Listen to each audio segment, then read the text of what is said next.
Mesdames, Messieurs, peuple congolais, nous n'allons pas sacrifier un pays à cause de la survie d'un homme qui s'appelle Denis Sassou Nguesso. Nous n'allons pas sacrifier les Mboshi à cause de la survie de Denis Sassou Nguesso. Nous n'allons pas sacrifier la Kivette à cause de la survie de Sassou Nguesso.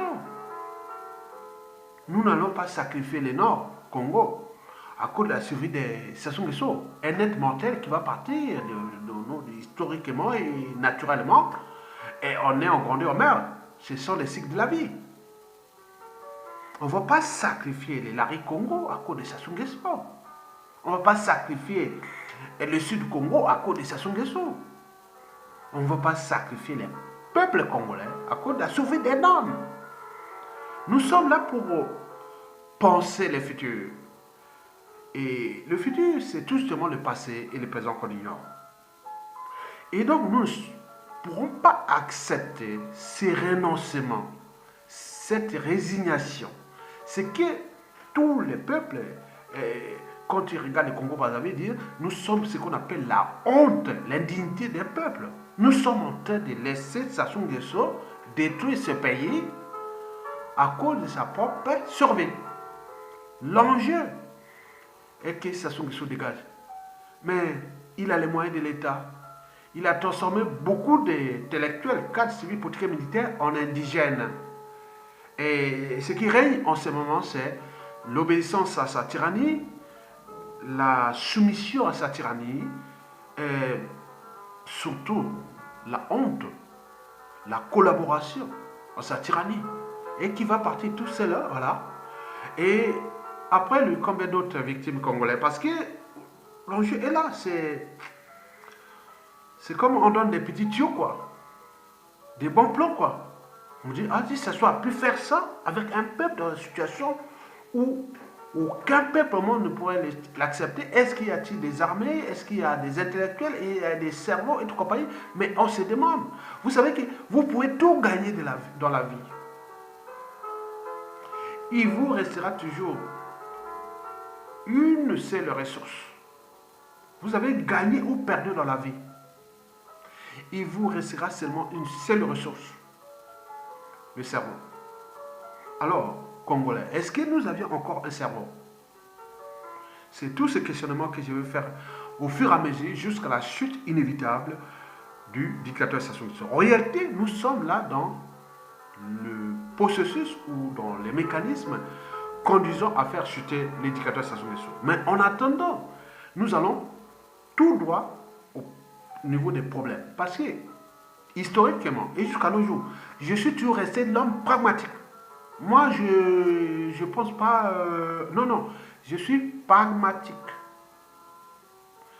Je vois les faits, les réalités et autres, mais je m'adapte à ça. En réalité, l'intelligence, ce n'est pas les cursus universitaires ou tout la réussite. Ce sont des capacités d'adaptation. Et ça, au niveau des animaux, qui ont construit des systèmes ingénieux, oui, ils ont eu des milliards d'années ou des millions d'années pour mettre en place des systèmes ingénieux que nous, aujourd'hui, au niveau du biomimétisme, l'art de copier la nature pour inventer le présent et le futur. La nature, on apprend toujours de la nature. Parce que la nature a eu des millions, des milliards d'années pour perfectionner les systèmes. Donc, on sait un peu de copier les uns et les autres ou s'adapter en fonction des éléments.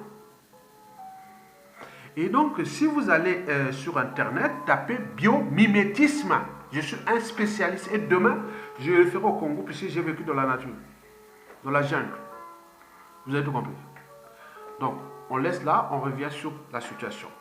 Vaincre la peur mutuelle entre l'ex-régime tyrannique de Brazzaville et le peuple. Et pourquoi faire? Mesdames, Messieurs, peuple congolais, être citoyen, c'est d'abord d'être informé.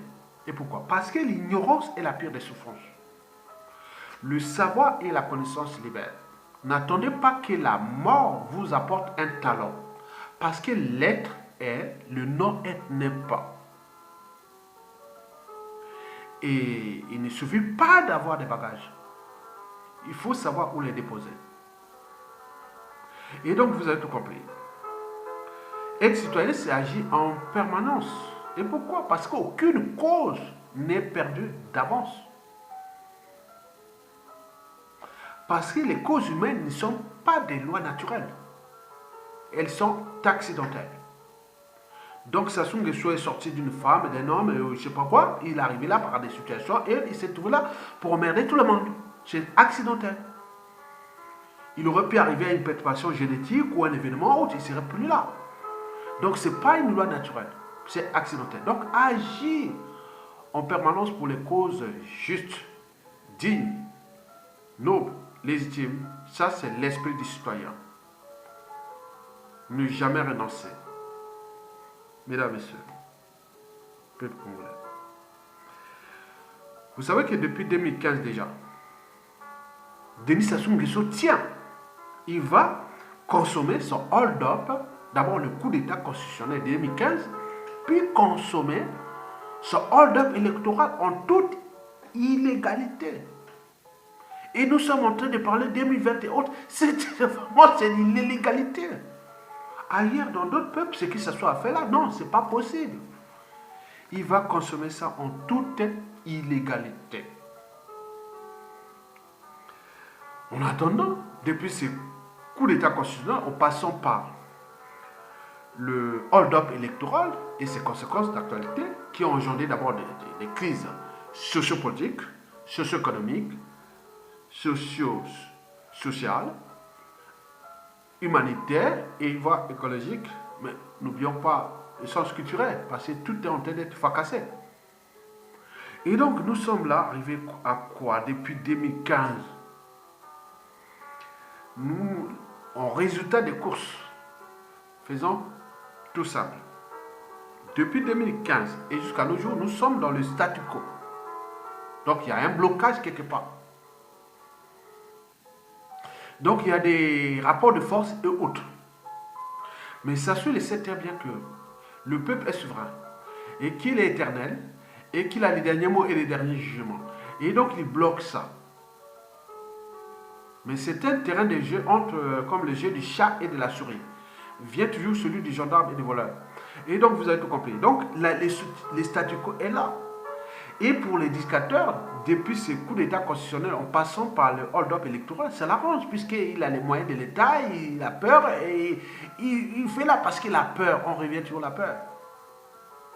Et donc, le deuxième résultat des courses, c'est l'immobilisation. Tout le peuple est aux arrêts. Ça arrange qui? Ça n'arrange pas le peuple. Ça n'arrange que les dictateurs. L'ex-régime. Ils sont là. Mais ils savent bien qu'il y a quelque chose qui peut se passer à tout instant. Ils le savent. Le troisième résultat des courses, c'est que les vivants être brisés davantage. Et donc, on va ajouter les haines, les rancunes, les règlements de comptes en dormance, les contentieux historiques et tout compagnie. Parce que nous sommes quand même au cœur des relations sociales. Confiance, méfiance, défiance. La psychanalyse, dans la tête. Sassou a fait ça, pourquoi pas demain, il y a peut-être le monopole de ça, on ne sait pas. C'est ça le danger d'un peuple. Donc nous sommes là pour apporter des solutions aussi pour l'actualité et aussi pour le demain. Pour que l'histoire ne puisse pas se répéter négativement ou dramatiquement, parce que l'histoire a toujours tendance à se répéter. Ce que Sassou a fait là, dans 100% des cas, ça risque de se répéter sur différentes échelles. Déjà à l'échelle de la Kivette, et nord aussi, et sud, et national, vous ne le savez même pas. Quatrièmement, le résultat des courses, c'est tout le tissu politique qui est brisé. Les hommes politiques sont devenus des conférenciers. Ils attendent au moment venu faire la conférence, donc plein de trucs qu'ils font. Comme ils en ont fait depuis 5 ans déjà, bon ben ça ne passe plus. On dit que ça devient des marionnettes et tout compagnie. Donc on a souillé l'image politique. Or, on ne peut vivre dans un pays ou faire tout ce que vous voulez. Vous pouvez dire non, mais la politique ça ne m'intéresse pas. Non, merci. Mais demain tu vas venir pour faire ta passeport au visa ou avoir ceci, tu vas te voir. Ben, qui fait ça? C'est la politique. Donc, c'est un devoir du citoyen. Mesdames, Messieurs, Le tissu politique brisé, économique pareil, social pareil, culturel pareil. Et donc nous sommes désormais entraînés à la peur des uns et des autres, qui arrange d'ailleurs la dictature, parce qu'il veut qu'ils tiennent compte du statu quo. Mais jusqu'à combien de temps encore? Bon, ce qui est mes résultats du cours, c'est que bon, ben, le pays est ruiné. Un riche pays ruiné. Il est ruiné, il n'y a plus de problème. Il y a ça, vous pouvez chercher autre, allez seulement voir la situation réelle. Allez voir les fondamentaux des besoins vitaux. Que nous appelons accès à l'eau potable, à la nourriture, aux soins et autres. Donc, on ne va plus mentir là, il faut aller sur place. Allez voir, il n'y a plus à mentir. C'est l'hécatombe de la condition humaine. Donc c'est une poudrière qui est déjà là, mais un pays ingouvernable après lui. Souvenez-vous en 1991, quand il y avait cette problématique de monopartisme, en sortant du marxisme, léninisme. Mais dès la transition politique de 1991 là, à 92, mais il y a eu des militaires, il y a eu des fonctionnaires qui venaient réclamer leur arrière des salaires de peine pour quelques mois. Et les conditions de vie n'étaient pas encore là. On n'était qu'à 12 ans de Sassou Nguesso. Maintenant là, on est presque à 35 ans. Et donc vous imaginez les dégâts occasionnés. Et donc demain, les gens vont dire, ah tiens, les Sassou est parti comme des lâches, quoi. C'est des lâches. Les Congolais, des lâches, sont des lâches. Ils vont attendre que ça tombe et après ils vont venir emmerder les gens pour les militaires réclamer ça, les retraités réclamer ça et les fonctionnaires et tout compagnie, mais beaucoup n'auront même pas touché parce que jusqu'à un moment qui reste là, c'est fini l'État, c'est fini, c'est un non-État. Vous n'aurez rien. Mais alors, qu'est-ce que vous attendez? Donc vous n'avez pas faire ça, mais nous cherchons les solutions entre nous. Puisque le peuple n'a pas pris ses responsabilités. Donc, vous imaginez. Donc, quand on analyse la situation du statu quo, de l'immobilisation et des pays qui tombent en ruine, j'arrive toujours à la même analyse et à la même conclusion. C'est la peur. La peur est des deux côtés. Il y a du côté du régime, l'ex-régime. Parce que Sassou Nguesso pour nous, c'est du passé. Je vous dis sincèrement. C'est du passé. Pour ceux qui croient encore que ça soit encore là, non, c'est dépassé. Il va partir, il doit partir. Il vient voir la fin du goulag et de tout, l'injustice et compagnie. Mais nous n'allons pas apporter l'injustice là où il y a eu injustice, mais apporter la justice là où il y a eu injustice. Explication. Donc, aujourd'hui, la peur est des deux camps. Du côté de l'ex-pouvoir, l'ex-dictature, l'ex-régime, qui pour nous, c'est fini, ce n'est plus. Il n'y a plus d'État, ils ne travaillent plus, il n'y a plus rien, il n'y a plus rien. Ils attendent seulement qu'ils ont les moyens de l'État, ils essaient un peu de gérer ça pour se protéger de la peur des lendemains. Mais de l'autre côté, il y a le peuple, parce que c'est l'éducateur. Il a peur de la justice et tout compagnie. Donc c'est ça la force du peuple. Mais comme le peuple contrôle la météo, le climat, la montre et tout compagnie, mais il n'y a pas de problème. Et ça, donc, nous laissons aussi quelque part pour le futur. On ne sait jamais, à la suite des saisons, on est encore là ou pas. Bon, ben, pour le futur, on laisse là. Vous avez tout compris. Et d'ailleurs, de tous les agents de Sassou et tout ce monde, là, quand ils se réveillent le matin, où est-ce qu'ils vont regarder les vidéos?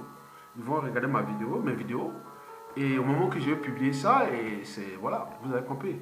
Et les vidéos de Bernard Ponguier et tous les autres, on sait. On sont des citoyens, ils sont libres dans leur tête. Parce que la liberté, c'est d'abord dans la tête. C'est même génétique et tout compagnie. Vous avez tout compris. Donc, du côté du pouvoir, ils ont la peur des lendemains. Et du côté du peuple, c'est aussi la peur parce que le risque est toujours là. C'est-à-dire l'injustice va augmenter, qui s'augmente, la barbarie, l'indignité, la honte, et les déshonneurs, et le pays qui va être détruit. Ça, c'est sûr et certain. Parce que tout, il faut voir les côtés. Il faut les économistes congolais parlent des indicateurs macroéconomiques. Décryptez-nous indicateurs macroéconomiques, balance commerciale. Dites-nous qu'est-ce que ça veut dire import-export, création des richesses, diversification économique, devises et tout compagnie sur les balances commerciales. C'est ça qu'on indique pour voir le PIB de quoi? Croissance ou pas croissance. Il faut voir le deuxième indicateur, le taux d'investissement public et privé. Allez voir là-bas, tous ces économistes mondiaux, tout ça.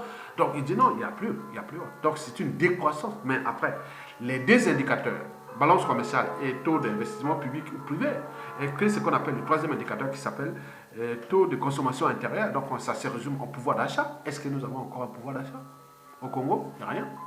Tout est faux billets de fonds CFA, achat de conscience, charité. On paye les salaires des fonctionnaires au compte-gouttes. Si on dit un tiers sont des faux fonctionnaires. Et les étudiants n'ont plus de bourse, les retraités non plus. C'est en compte-gouttes au cas par cas. Donc on gère comme on gère une épicerie familiale. Ce n'est plus un État, on est dans un non-État. Ça se passe en zone France-Afrique. Vous avez tout compris. Donc, à partir de ces indicateurs et de la situation, et pourquoi on ne peut pas le mettre hors d'état de nuire? Parce que la peur, on est arrivé dans une situation d'équilibre.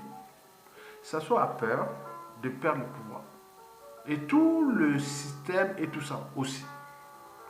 Et de l'autre côté, le peuple coquille, on est en train de détruire leur pays. Parce que Sassou est en train de détruire notre pays. Avec la coopération passive des Congolais. Puisque qu'ils soient des faux Congolais ou pas, mais ce sont des Congolais. Civils, politiques et militaires. Spirituels ou religieux. Vous n'avez pas cherché la responsabilité. Au niveau des États, on va demander, ah oui, mais vous allez parler d'appartenance nord, sud, est, ouest, tribu, autres, mais on s'en fout. C'est un État. Vous êtes citoyen de votre pays ou pas? Pourquoi vous n'avez pas pris les responsabilités? Pourquoi vous avez laissé faire? Vous avez tout compris. Mesdames et messieurs, maintenant, à l'heure au sérieux. Vous avez compris qu'on est dans une situation de blocage. Où l'éducateur terrorise, traumatise le peuple. Donc ça crée des émotions. Le peuple, au lieu de répondre par la raison, répond par les émotions. Sassou vous envoie des situations pour créer des émotions. Et vous, au lieu de réfléchir et d'envoyer à lui la raison, ce n'est pas possible. On revient sur la soumission, sur les émotions.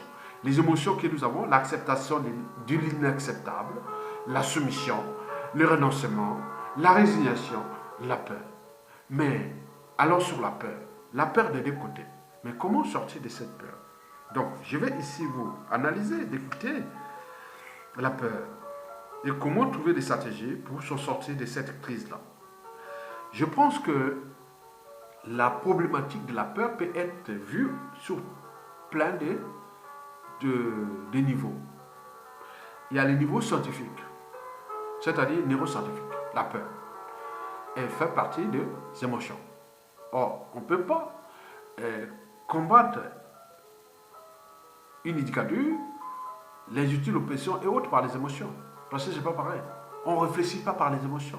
Vous allez dans un commissariat, vous pleurez quand on vous a fait ça, on vous dit pleurez, pleurez, pleurez. Ici en France, on vous laisse pleurer, pleurer, pleurer. Après on te dit non, mais tu t'es calmé, ok, maintenant viens réfléchir.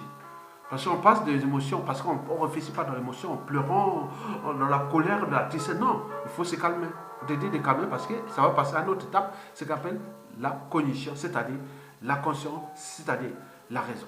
De douter, de réfléchir, de se structurer, de penser, de dire qu'est-ce qui s'est passé, tu vois, voilà, on va te demander ça.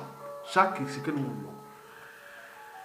Donc, Sassou nous envoie, oui, Sassou c'est vraiment un piège à émotion. Donc, il envoie ça, boum, boum, boum, et il répondait par les émotions. Non, on dit non.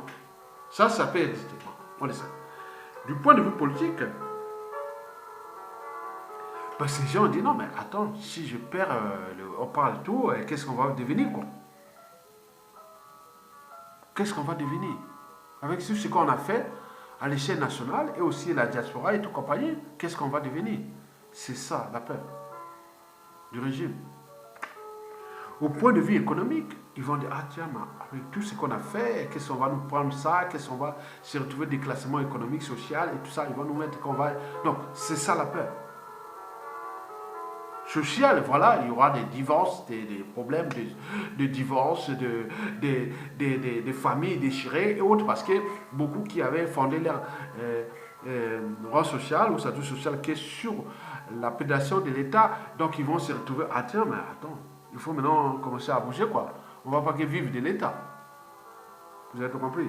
Culturel, vous avez vu, tout est saccagé avec les faux sages, les églises de réveil et tout compagnie, ils ont tout perturbé de notre organisation culturel déjà bantou, et n'oublions pas tout ce que nous avions comme socle, qui est Kimutu, Mobali, hein, Motu.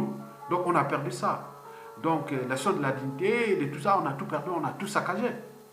Et n'oublions pas écologie, parce que les impacts écologiques, je suis un spécialiste, tout le monde connaît. En France, c'est connu. Hein. Vous n'allez pas, personne ne pourra me dire, ah, il y a, non, il n'y a pas. Sur ces problématiques d'écologie, déjà pour vous, hein, moi, je peux vous dire, pour rappeler tout, je suis né à Brazzaville, mais j'ai vécu dans la jungle à l'Équateur, à Makwa.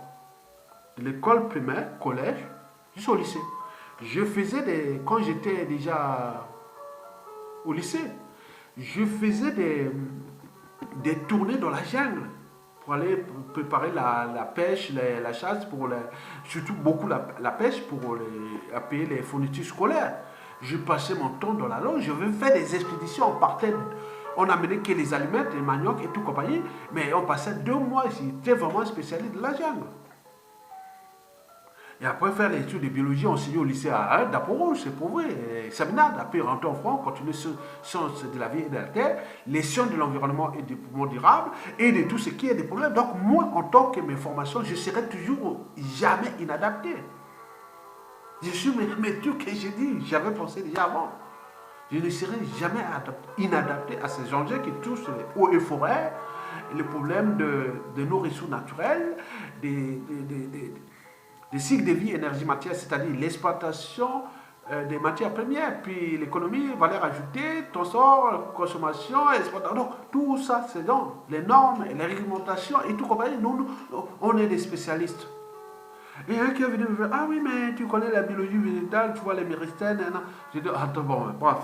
Je vois quand même qu'un bac plus 4 sciences de la vie et de la terre, SVT, ou biologie, géologie, et autres, attends, plus environnement, c'est pas, essayez vous-même, hein, allez faire une maîtrise, bac plus 4 en biologie, géologie. Vous allez voir, comme je ne sais pas si en France ici, du Congo, je ne sais pas, mais c'est vraiment des trucs qui ne sont pas. Après, et environnement, attends, c'est juste chaud, hein.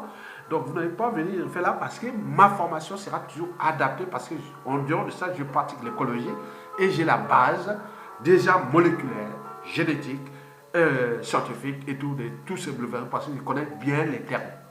Je ne les prends pas au hasard. Donc vous avez compris. Donc le problème écologique nous pose bien des soucis. Et qui, dans la cuvette ouest, que ce soit dans le Nyari, et maintenant de la Bonza, et aussi surtout la Likwala, Songa, et n'oublions pas le Kwilu, c'est vraiment là où va se poser les problèmes, hein, de repenser ces enjeux-là. En termes de, voilà, je ne veux pas donner toutes les stratégies aux autres, parce qu'on m'a dit qu'il ne faut pas tout donner, c'est pour l'État, quand on verra. Voilà. Donc, vous avez tout compris ça. Donc, on se retrouve dans une situation où tout le monde a peur, du côté du régime, que du côté du peuple. Mais comment faire pour rassurer? Donc, comme Marine Gwabi, le président Marine Gwabi a dit, quand le pays est salement de tout, et tu ne peux que donc, nous avons un élément qu'il faut sacrifier. Il n'y a que ça. Les autres peuvent être sauvés. Tous les autres peuvent être sauvés. En sacrifiant Sassou Nguesso, on sauve tout. On saura comment faire. Parce que nous allons passer d'abord par la transition politique. Dès que ça se tombe, il faut une transition politique, consensuelle et haute, durable. Mais à côté, il y a des commissions ad hoc, il y a des règlements intérieurs, il y a tout ça qu'on va travailler. Dans ces règlements intérieurs, et qui va être là à l'intérieur. Donc, il y a dépend de 5 enjeux déjà. Le premier enjeu, c'est celui des privilèges. Des gens qui ne veulent pas perdre autre. J'ai dit, monsieur, vous n'allez pas perdre si vous avez vous avez historiquement autre. Vous n'allez pas aller en prison. Vous allez dire, non, mais je laisse tomber. Bon, je laisse tomber et je veux me former et pour m'adapter. Mais si vous avez beaucoup de choses qui ont fait du mal, là, on arrive au deuxième enjeu. Concernant les assassinats, crimes de sang et de masse. Et elles sont imprescriptibles. En plus de ça, on ajoute des problèmes psychanalytiques. Parce que c'est que les familles, les autres transmettent en famille, on ne sait pas qui demain sera de la famille d'Ayatonga, qui sera président du Congo en 2023 point, 2100 ou 2100, je ne sais pas. Je ne peux pas prévoir ça. Je fais aussi en partie pour eux, cette génération d'Ayatollah, qui beaucoup sont ici, donc on prépare le futur. Donc, sur les enjeux des crimes de sang et de masse, il y a eu déjà l'exemple de l'Afrique du Sud. Commission vérité, réconciliation. Mais nous allons encore plus loin. Nous allons ajouter d'autres éléments. Que monsieur, bon, ben, votre nom est cité, que vous avez commis des crimes et autres, bon, ben, on va vous attendre à ces pays où venez déjà dire que ce qui s'est passé pour Gazla. Donc il y aura des circonstances atténuantes comme ça pour là. Parce que nous, le mal, c'était Sassou, c'est Sassou qui nous a retenu tout le monde. Les autres sont que des conséquences de ça. Donc on va dire, bon, messieurs, bon, ben, commission vérité, voilà, qu'est-ce qui s'est passé pour cette histoire de point du pôle, de nanana, toutes les années, hein. C'est commission pour construire les devoirs de mémoire. Parce qu'un peuple qui n'a pas de mémoire collective sera toujours dans la récurrence des mêmes erreurs. Donc nous allons dans le sens des droits, des devoirs de mémoire, pour éviter la repentance, le négationnisme et tout compagnie. Donc tout doit être fait pour construire quelque chose de nouveau avec la journée des mémoires, avec une infrastructure énorme de mémoire et tout ça, et où les gens viendront sur un modèle économique et que les gens viendront et voir ce qui s'est passé de cette histoire du Congo qui va continuer à écrire parce qu'il faut laisser l'ouverture parce que l'histoire n'est pas encore finie. Donc il faut que les gens viennent là-bas, disant voilà ce qui s'est passé, comme la conférence nationale comme ça. Et des choses comme ça, ceux qui seront classés, ça c'est un dossier qui va dans les cas d'intérêt général. Donc on va vous envoyer faire des travaux d'intérêt général, aller construire la route Mazia-Kinkala par exemple, aller construire la route d'Olizy-Klimongo par exemple, ou la route entre Fondo et Pena, ou je ne sais pas. Donc vous pouvez, voilà, donc il y a beaucoup de choses comme ça. Hein? Et donc il y a des choses comme ça qui sont déjà écrites. On veut que les gens se retrouvent pour ça. Et donc, pour les crimes vraiment du lourd, passer du lourd, voilà, vous allez en prison, il n'y a pas de problème.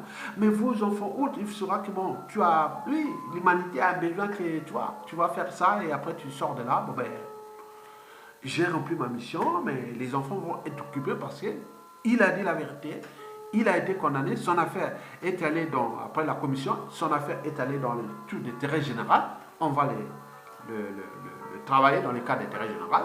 Et l'autre va aller à la justice va voir si on envoie en prison ou pas, ou à la CP ou pas. Ça, c'est l'autre, ben, pas beaucoup de monde. Le monde, c'est ça, c'est déjà parti. Il sera déjà à la CP, et en plus, c'est arrangeant pour lui.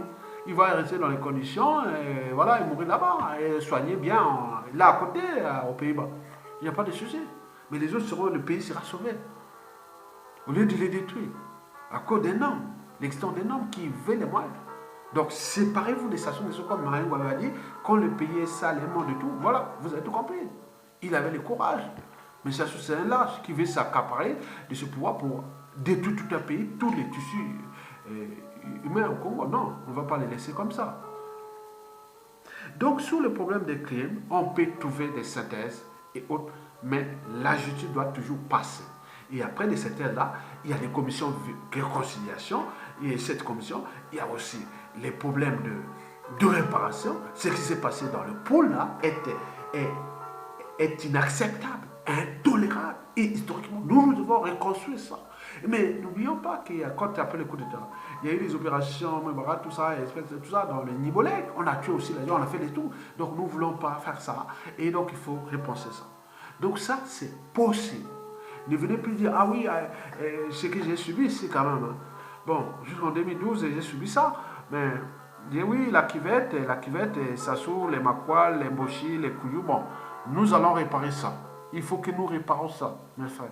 Makwa, Kouyou, Mboshi. Nous devons réparer cette histoire. Parce que nous devons le faire pour que demain, tout ça, on laisse là, on dit, oui, on l'a fait. Et voilà. On a essayé en 1991, ça a capoté. Parce qu'ils ont manqué de stratégie pour comprendre qu'on était, voilà. Maintenant là, on va le faire, il faut le faire maintenant. Vous avez tout compris? Pour éviter ce qui est du futur, parce que l'histoire n'est pas encore finie. On est d'accord? Le troisième enjeu, c'est les biens mal acquis.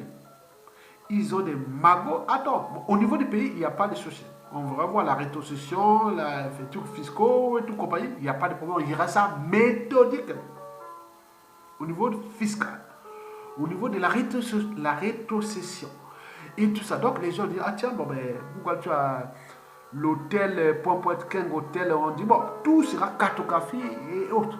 L'hôtel là et tous les biens là, c'est qui? Comment tu as pu avoir ça? Qu'est-ce que tu veux faire la rétrocession? Ah oui, mais je laisse 95% de ça au peuple. Gérer ça. Vous pouvez me laisser un peu quelque chose. Oui, mais tu as eu des circonstances atténuantes, mais tu vas prendre le reste qui te reste, c'est un peu 1 ou 2% pour toi, mais tu vas passer quand même des travaux d'intérêt général. Donc c'est des trucs comme ça consensuels. Donc personne n'est puni. On dit, bon ben on laisse ça, bon ben après, bon ben on va gérer ça, puisque l'argent de tous ces trucs-là va remplir les caisses de l'État avec des gens responsables. Le niveau de vie va augmenter d'une façon, vous aurez plus d'opportunités que ce qui s'est passé.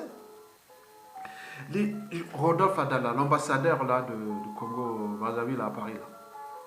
Bon, lui, on parlait qu'il y avait 800 millions de dollars, et puis on ne sait pas, ce qui est encore plus, qu'ils ont encore plus. On dit, mais tu nous mets 99% de ce magot-là.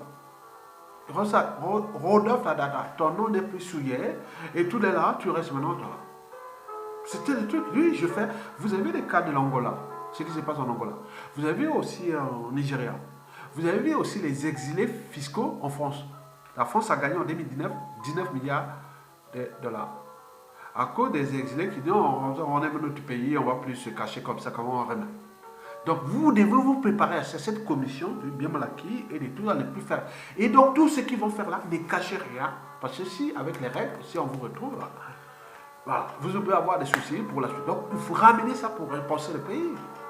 Mais pas avec sa soupe, parce que c'est des nouvelles trucs ensemble qu'on va faire. Donc sur le plan de bien mal acquis, paradis fiscaux, nous allons récupérer ces bagos en signant ces accords sur le règlement intérieur et les lois nouvelles et règlements et tout ça qui seront mis pour ce cadre-là. Et cette période-là, il y a des périodes qui peuvent aller de 30 ans. Pour que cette histoire ne s'arrête pas comme ça parce qu'on a fait ça qu'on oublie. Non, c'est un truc qu'on va suivre pendant. Donc on trouve sur vous, oui. 30 ans, si ça sous-tombe ici en 2020, qui est déjà visible, donc l'affaire là va se terminer peut-être en 2050. Nous ne serons plus là. Donc nous préparons là, donc la différence, un homme politique et un homme d'État est la suivante. Le premier pense à l'élection, bien mal acquis, tout compagnie, mais le second pense aux générations futures. Mesdames et messieurs, le quatrième enjeu, c'est administratif parce qu'ils ont foutu le bazar ici quand même pour les passeports et autres, donc ils dénient de la civilisation, qui est le combat pour la citoyenneté, a commencé déjà depuis l'Empire romain. Et non, depuis l'Empire grec, passant par l'Empire romain, la Révolution française et tout compagnie. Donc, c'était le combat, un État qui abandonne ses ressortissants. Non, sachant que sous tombe.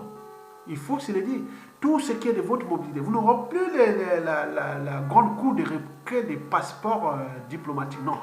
Votre passeport ordinaire, ce sera écrit là que tout Congolais peut venir à l'ambassade, passer par une plateforme numérique ou téléphoner, on lui donne l'information et autre parce que c'est votre droit, vous êtes des citoyens congolais. Parce qu'on ne sait pas qui demain sera aussi à la place, c'est-à-dire à cette ambassade ou président de la République ou autre. Donc on ne sait pas, c'est ça le danger d'un État. Donc il faut qu'on oublie ça, parce que ce que Adada fait là, ce n'est plus un État, c'est un non-État. On fait une présélection par rapport à ça, parce que je suis passé là-bas. Mais quand j'ai vu que cette ambassade, il y avait du monde qui venait. Est-ce que autant donné que les problèmes s'ajoutent aux problèmes? Mais j'ai vu peu de monde. J'ai dit non, mais c'est quoi cette histoire? Donc, toute cette présélection de rendez-vous au compte-goutte, au coup par coup, donc rentrer dans déjà des problèmes de données personnelles et plein de trucs comme ça. On se dit, ah tiens, mais non, vous faites ça parce que demain, ça se tombe à tout instant.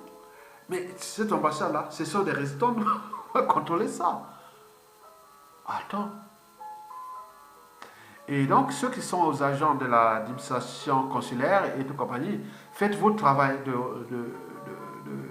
la continuité de l'État. Ne vous fiez pas des trucs de... Donc, moi, sur le quatrième enjeu, c'est-à-dire, il faut se dire qu'on ne doit pas importer ou apporter encore l'injustice là où il y a l'injustice. Personne, toute personne, même les autres, il fera qui a fait du mal au pays autre. On va vous régler dans le cas de civil, administratif, pénal et tout compagnie. Qu'est-ce que vous avez fait autre? Ce n'est pas notre problème. Et ce sera même un mot d'ordre. Avec une charte même. On ne voudra pas ce que Sassou Nguesso fait là. Ce n'est plus l'État. Vous laissez vos concitoyens dans l'illégalité parce que le régime veut ça pour un être mortel qui va partir. Non. Donc sur ce plan, nous devons comprendre que l'après Sassou Nguesso là, de cette transition, nous allons penser ce problème d'administration partout dans le monde. Et d'ailleurs, on va même plus loin.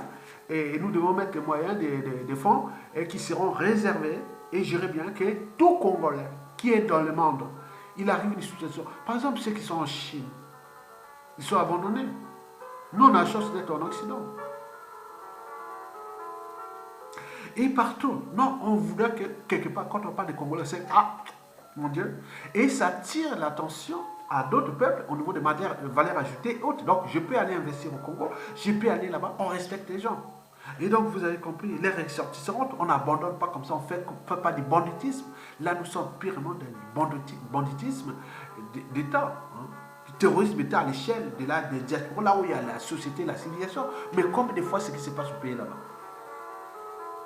Donc, nous allons vous mettre pour que vous dégagez Sassou Nguesso parce qu'il n'y a pas de dépassement de soi, ni de mobilisation profonde du citoyen, sans un rêve commun, de lendemain à construire et de futur à édifier. Et c'est ce que je fais ici. Et ça, c'est les 4 enjeux là touche nous. Maintenant, il y a le 5e et le dernier, c'est-à-dire la France-Afrique. Depuis 1885, là où la France et autres étaient les partenaires du monde, ces ex-pays colonisateurs n'ont plus les mêmes modes de fonctionnement en Afrique comme fait la France comme en 1885. Ça devient un problème. Ça devient même les pays là. Oui, la France ne tient plus qu'à 10% de son influence en Afrique.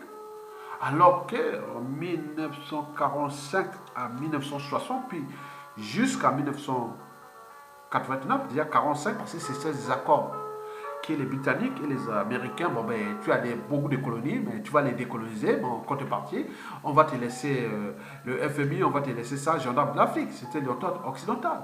Et puis arrivé la décolonisation des années 60, et donc arrivé la France-Afrique. Et donc tout s'était transformé, et c'était bien pour eux, la France ici, qui a fait son rôle mondial.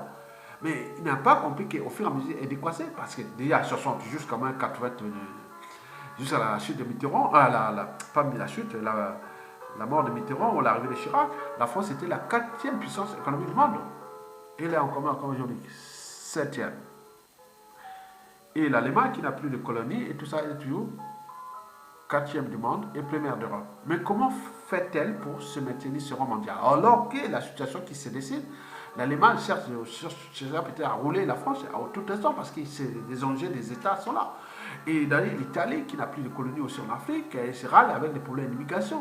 Le Brexit est passé. Donc la France n'a pas su s'adapter. La France est toujours en retard. Même après la Première Guerre mondiale, tous les militaires français qui avaient déjà réduit l'effectif des armées allemandes, et tous avaient choisi les tendances.